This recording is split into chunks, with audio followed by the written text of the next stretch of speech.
श्री गुरुभ्यो नमः. हरिस्तुतिः श्लोक 1. स्तोष्ये भक्त्या विष्णुमनादिं जगदादिं यस्मिन्नेतत् संसृतिचक्रं भ्रमतीत्थं यस्मिन् दृष्टे नश्यति तत् संसृतिचक्रं तं संसारध्वान्तविनाशं हरिमीडे. अन्वय. जगदादिं अनादिं विष्णुं भक्त्या स्तोष्ये यस्मिन् एतत् संसृतिचक्रम् इत्थं भ्रमति यस्मिन् दृष्टे तत् संसृतिचक्रं नश्यति तं संसारध्वान्तविनाशं Harim ईडे. Jagad Adim means unto the one who is the cause of this whole universe, which is known and unknown. Further, Anadim means that Brahman who is himself not born. He is Ajaha. And he is known as Vishnu. So that Vishnu, one who is the cause and is not born, is known as Vishnu. Bhaktya stoshye. I am going to offer verses praising him with devotion. Then, Yasmin, abiding in whom Etat samsriti chakram, this wheel of samsara, itham bhramati. In this way, it keeps moving in delusion. And then, yasmin drishte, knowing whom, that is, when this Brahman, the cause of this universe, is visualized and known as the cause of creation, then what happens? Tat samsriti chakram, that wheel of samsara, which means the suffering caused from the dualities and continuous changes. What happens to that? Nashyati, it comes to an end. So, tam samsara dhvanta vinasham, unto that knowledge of Vishnu, which is the destroyer of the darkness of samsara, Harim, and that Vishnu is also known as Hari, that Hari, Ide, I offer verses of praise. This is the very basic meaning. Now, let's look at the detailed meaning of the shloka. Now see the first line. Bhagavad Padacharya says, Jagadadim anadim vishnum bhaktya stoshye. The expression in this line is such that Bhagavad Padacharya is doing pratignya. This line is known as pratignya vakyam. That means a vow or a proposition is being made by Acharya. He says, I am going to offer verses praising Bhagavan. That's why the verb used in this first quarter is stoshye, which is the future tense of stutau. The verb root stu meaning worship, stutau, and the future tense form is stoshye, aham stoshye. Now, aham stoshye, he says, how, in what disposition, how I am going to offer these verses of worship? Bhaktya, with devotion. So, with devotion means with atmarpana buddhihi. So that is important. the attitude of complete surrender to Bhagavan while offering verses praising him, that is very important. And this devotion, which is an attitude of surrender, is conveyed by the word bhaktya, bhaktya stoshye. Okay, with devotion, I am going to offer verses praising that Bhagavan. Who is that Bhagavan? That Bhagavan is Vishnu. He says, Vishnum bhaktya stoshye. So then, who is this Vishnu? How do I know who is this Vishnu? Means, further description of that Vishnu is mentioned by the word this Vishnu is Jagadadim. So before going to that description, we will see why Vishnu is the name chosen. Why does Acharya say Vishnum Bhaktya Stoshye? Means that Bhagavan is known as Vishnu and mentioned here as such because he is Vyapanashilam, means he is all pervasive. Now in Vishnu Sahasranama, Acharya gives a beautiful definition for Vishnu. He says, Rodasi Vyapya Kantirabhyadhika Sthita Asya iti Vishnuhu. So here Rodasi means Dyava Bhumi cha Rodasi. The regions of heaven and earth are known as Rodasi. That is why Bhagavan is known as Vishnu. He manifests in every sphere. In both the regions of the heaven and the earth, he manifests. So that is the meaning. Further, Shri Krishna himself explains in the Mahabharatam. He says, pervading the heaven and earth, my splendor goes still further. Also, because I pervade, traverse the entire universe, I am known as Vishnu. Vyasacharya says, Vishnuhu Vikramanat. So that Bhagavan who is being praised with devotion by Acharya is known as Vishnu here because he strides through all the worlds and he is all pervasive. Further, Vishnu means Veveshti, Vyapnoti, iti Vishnuhu. And also, Vishnu is Desha Kala Vastu Paricheda Shunyaha. Vishnu is that Bhagavan who is not limited by space, Desha, or time, Kala, or any object, Vastu. This word Vishnu can be derived from two verb roots. One is Visha Dhatu, in which Shankara Sha is Visha, and another is Shanmukha Sha, Visha. So, when the word Vishnu is derived using Visha Vyaptau, which is from the third conjugation, so Visha plus Nu gives Vishnu. This is in the Juhotyadi Gana.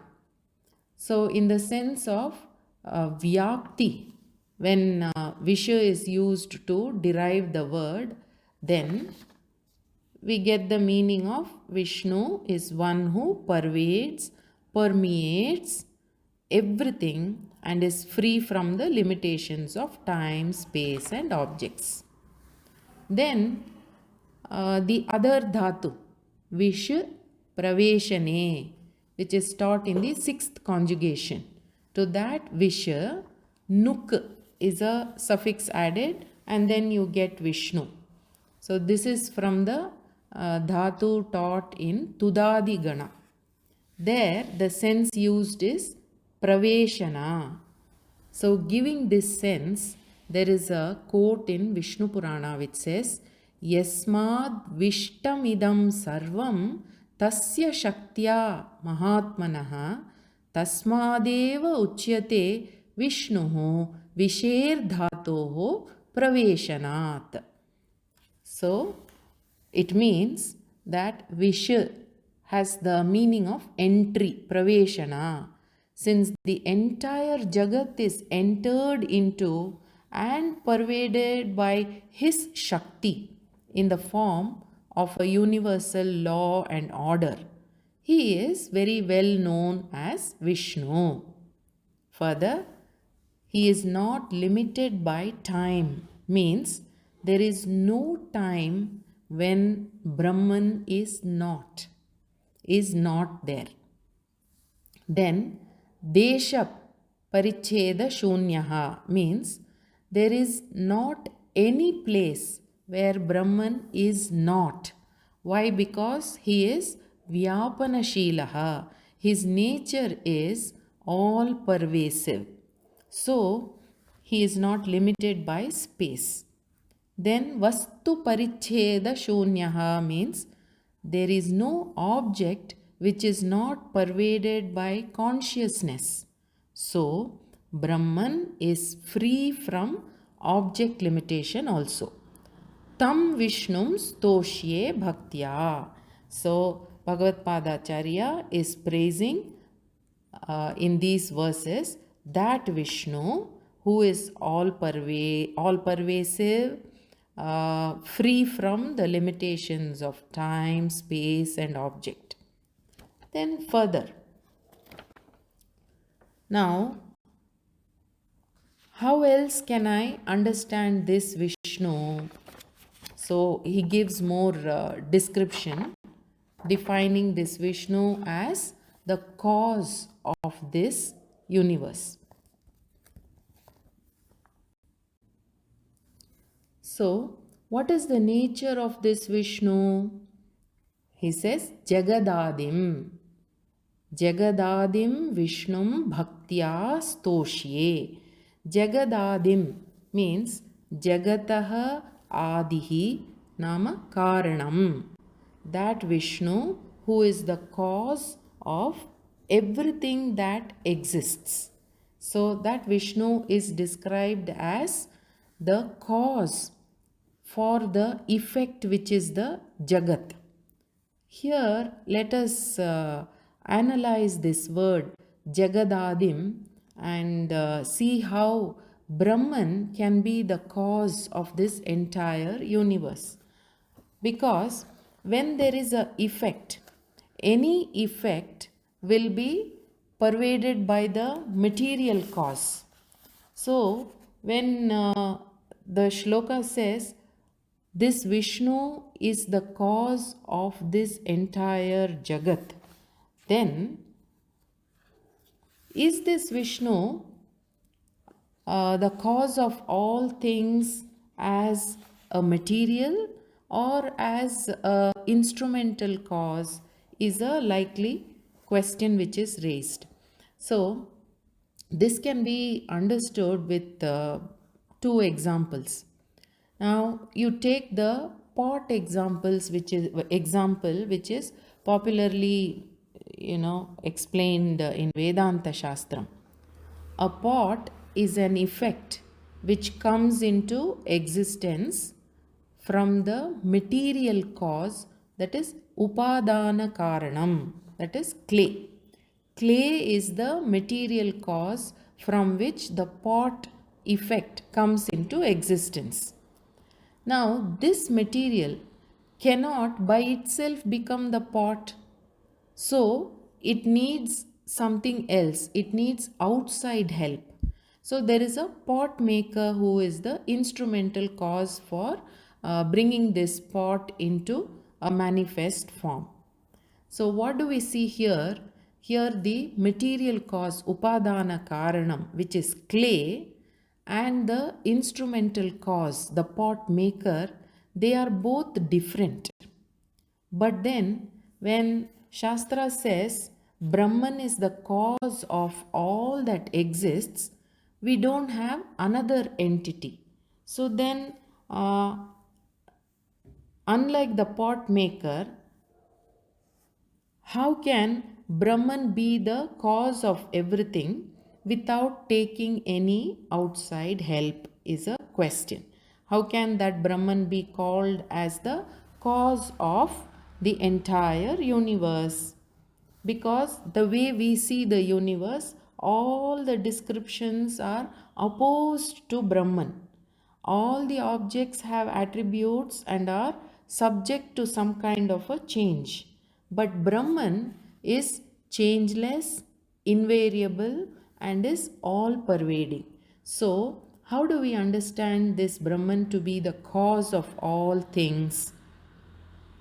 So here we take the support of Mundakopanishad statement, a mantra in Mundakopanishad, that is 117 for those who are interested. It says, Yatha urnanabhihi srijate grinnate cha. I am taking only the first quarter of the mantram. It says, Yathornanabhis srijate grinnate cha. Urnanabhihi is the name of a special spider. This is a very significant spider which creates a web. Urna means material, and that is existent in the nabhi, in its own navel. So this Urnanabhihi, this spider, srijate, it creates a web from its own material which it carries in its own navel. Then afterwards it uses the web itself to get whatever prey it needs, and then afterwards it does not destroy the web. It withdraws the whole web into itself. This is the significance of this spider. Taking this example, Shastra says that just like the spider creates a thread and takes it back to itself, Brahman, known as Vishnu in this verse, is both the maker and the material. He is both the instrumental cause and the material cause for this universe, which is the effect. Jagat is the effect, Brahman is the cause. So, as a cause, Brahman is both the material cause and the instrumental cause. This is mentioned as Abhinna Nimitta Upadana Karanam. So then Brahman is everything and all pervasive, because the effect is never separate from the material cause, which means this Jagat is never separate from Brahman, Brahman being all pervasive. So in this way, understanding Brahman as the cause of everything, Jagat, Jagataha Adihi Karanam. So Jagadadim. So then, if this Brahman is the cause of everything, what is the beginning of that Vishnu? Then the shloka says, Anadim, that Vishnu is Jagad Adim, yes, cause of the entire universe, but that Vishnu itself is Anadim. He is one who does not have a cause for his existence because he is all pervasive in nature. Anadihi means na vidyate adihi. Here the word adihi means karanam. So na vidyate adihi karanam yasya saha anadihi. So this Vishnu, who is Jagadadihi, is himself anadihi. All right. So after creating the Jagat, what did this Vishnu do? We go to the second line. Yasmin etat samsriti chakram bhramati tham. Yasmin, gives the meaning that after creating this Jagat, this Vishnu became the substratum or the support for the whole creation. So then the next word, Samsriti Chakram, means the wheel of time or the wheel of life which never stops. So this Vishnu, who is all pervading and the cause of everything, kept and keeps this wheel of samsara going continuously by becoming the substratum of this manifest Jagat. What is exactly this Samsriti Chakram? To understand this wheel of existence, let's look at a verse from Bhagavad Gita, chapter 3, the 14th verse. It says, Annad bhavanti bhutani parjanyad anna sambhavaha yajñat bhavati parjanyo yajñah karma samudbhavaha. Human beings, in fact all the beings, are born from where and how? All the beings are born from the food which is eaten by the parents, annat. And then what happens? This annam, annat bhavanti bhutani.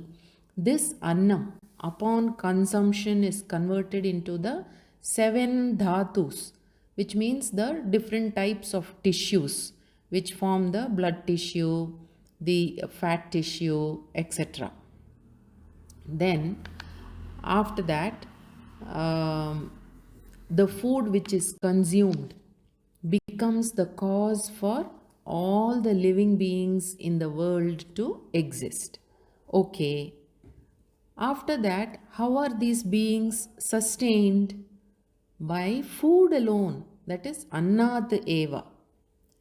For example, when we see, in life, when a baby is born, soon after its birth, it cries for food, it cries for milk, it needs milk for its sustenance. So then, with more food consumption, the being expands and grows in size. And then when the life ends also, the body which came into existence from Annam was sustained by Annam, and then that body itself upon death becomes food, Annam, when it is offered into fire. So Annam is the cause for the beings to come to the manifest form and then exist and then go away. So from where and how is this annam produced? So the shloka says, Parjanyat anna sambhavaha. Good rains are the cause for a bountiful harvest. Okay, so how do these rains occur? The shloka says, Yajñat bhavati parjanyaha. If you perform yajna, yaga, that is the fire sacrifices in which offerings are made to the cosmic deities, then there will be rains when needed. Then how do you perceive where did this yajna come from? So then the verse says, Yajñaha karma samudbhavaha. Yajna is a ritual which should be made to happen by bringing the necessary adhvaryo, hota, etc. and then all the so many different objects which are necessary to perform the ritual. That is, so many offerings are needed. And then many actions are involved in bringing about a yajna. So then, how do you know about karma? Karma brahmodbhavam vidhi. The process of actions, that is, what are all the actions involved in performing the karma, which is yajna, is taught by the Vedas. Then the next logical question is, From where did Vedas come? Vedas have been revealed from Shuddha Brahman. Then where is that Brahman? That Brahman is all pervasive. He pervades everything and is present everywhere. So, you see, this wheel, Samsriti Chakram, it starts with Annam and it ends with Annam. And then everything is Brahman. That Brahman is present in the form of this Annam itself. So, this is a cosmic wheel of creation, sustenance, dissolution. Then again creation, sustenance, dissolution. And this whole wheel is kept going by Brahman, known as Vishnu, the cause of everything, in this first line.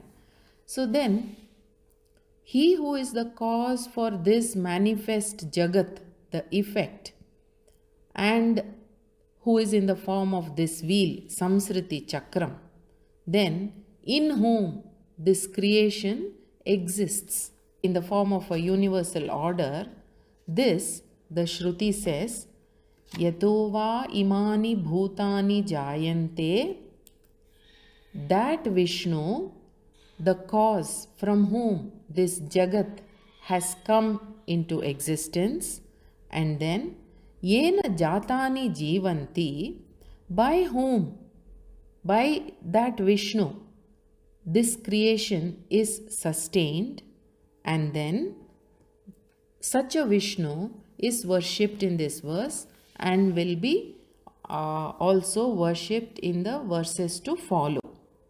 So that is the Vishnu in whom Yasmin etat samsriti chakram Brahmati itham. In this way, in this wheel of life, all the beings keep on going through sukha, dukkha out of delusion. That is the samsara chakra. Alright, then what happens? Is this samsara chakram permanent or is it short-lived? So for that, in the next third quarter, Acharya says, Yasmin drishte nashyati tat samsriti chakram. So, when we logically ask, is this creation permanent? The answer is no, it is not permanent. Tat samsriti chakram nashyati. It will come to an end. When? Yasmin drishte. When you see him. That is, here see means when you know that Brahman, when you know that all-pervasive Vishnu. So this is very beautifully mentioned in Mundakopanishad as Tasmin Drishte Paravare. When you understand Brahman as that Vishnu Bhagavan, who is the only existence, all-pervasive and everything, then this whole wheel of samsara, which is causing so much grief and uncertainties to you, will cease to bother you. Actually, when you reflect on this Samsriti Chakram, you see that every day from dawn till dark, every moment is a moment of conflict. Should I do this or should I do that? Even from the moment you get up, you wake up all right. But then, should I get out of bed now or should I continue to lay down for some time? Like this, everyone has something to do, something to worry about all the time. So, when will these worries come to an end? Will they end at all? Will I ever find release from these worries and grief?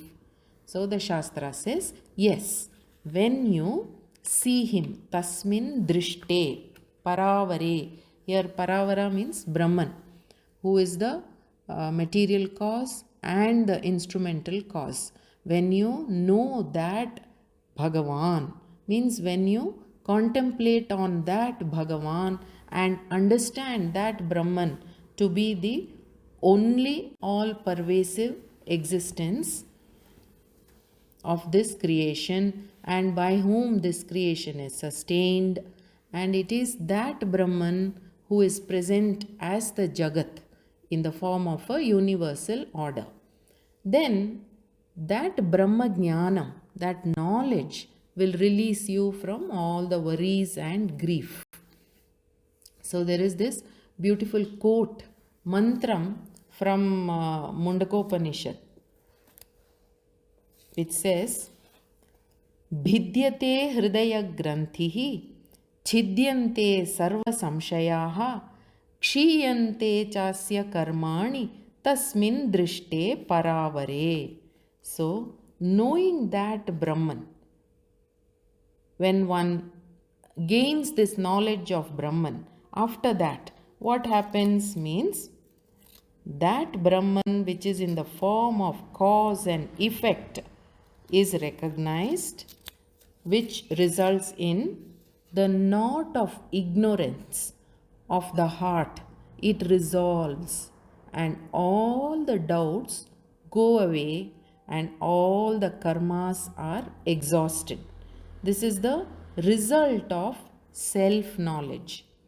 So, the moment you visualize that Parabrahman, known as Vishnu in this verse, all the problems, worries and doubts cease to haunt you. There will be no more confusion and conflict. So then we go to the last quarter of the shloka. Tam samsara dhvanta vinasham harim ide. This last line of the shloka is repeated in every verse throughout the composition. And this fourth line gives the prayojanam or benefit or the phala of reciting the shloka. So, tam samsara dhvanta vinasham harim ide. Tam means that Brahman who is mentioned by the word Vishnu in the first quarter, and then here in this last line, that Brahman is mentioned by the word Hari. So why is the word Hari used over here? Because Harir harati papani dushta chittairapi smritaha. This is a vachanam. Hari is a word which means that Brahman, knowing whom or contemplating upon whom all your sins will be neutralized. Dushta chittairapi smritaha. Even if you have a mind which has so many omissions and commissions made in the past, and there are so many sins that you have committed, even then, now that your mind has come to contemplate upon Hari, all your sins will be washed away, is the vachana. So that Hari is the word which is used in this shloka in the fourth line. So the same spirit is conveyed even in Vishnu Sahasranama, where Bhishmacharya says, Yasya smaranamatreena janma samsara bandhanat vimuchyate iti. So that Hari is worshipped, Harim ide, so that there is vinasham, destruction of what? Dhvantam, darkness. Dhvantam means darkness, and here darkness means the ignorance. The ignorance of the self is the darkness. So this ignorance is the cause for the existence of samsara. So that samsara dhvantam, ignorance because of which samsara exists, and the existence of samsara means one has to go through the dualities of sukha dukkha all the time, which is cause for sorrow, and this can be brought to an end when that Brahman known as Vishnu and Hari is worshipped. So like this, the last line gives the prayojanam of reciting this shloka. So then, summing up, the whole shloka, we see that in this shloka, the lakshanam or the definition of Brahman as Jagat Karanam, as the cause of this universe, has been explained. So, also one more significance here is in this first 4 lines itself, there are 4 constituents which are usually seen in any grantha. So, what are the 4 constituents? Adhikari, Vishayam, Sambandhaha and Prayojana. Adhikari means who is qualified to study this grantha, means any devotee. That is mentioned by Bhaktya Stoshye, any devotee who has this attitude of surrender. Attitude of surrender means being aligned in thought, words and deed. So that is the disposition. When anyone as a devotee has this disposition, that person becomes qualified to understand and recite this shloka. So that is the adhikari which is mentioned by Bhaktya Stoshye. And then Vishaya, the content is Karanam Brahma.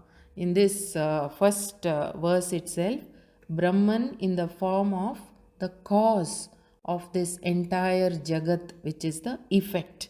That is the content. Then Prayojana is mentioned in the 4th line. So, offering worship to that Brahman in the form of these verses of praise will give the benefit of the destruction of samsara, which is bothering the jiva. Then sambandhaha means the connection between the content and the benefit. So, knowing Brahman becomes the connection. So, the content, which is description of Brahman as the cause of the entire universe, when this content is known, it connects one to the benefit of having the samsara chakra destroyed. So in this way, these 4 constituents of kavya is also present in this first verse itself. First shloka has all these 4 constituents. So this is another very notable significance of this very first shloka. With this, I will repeat the shloka and conclude. Stoshye bhaktya Vishnu manadim jagadadim yasmin etat samsriti chakram bhramati tham yasmin drishte nashyati tat samsriti chakram tam samsara dhvanta vinasham harim ide. Namaste.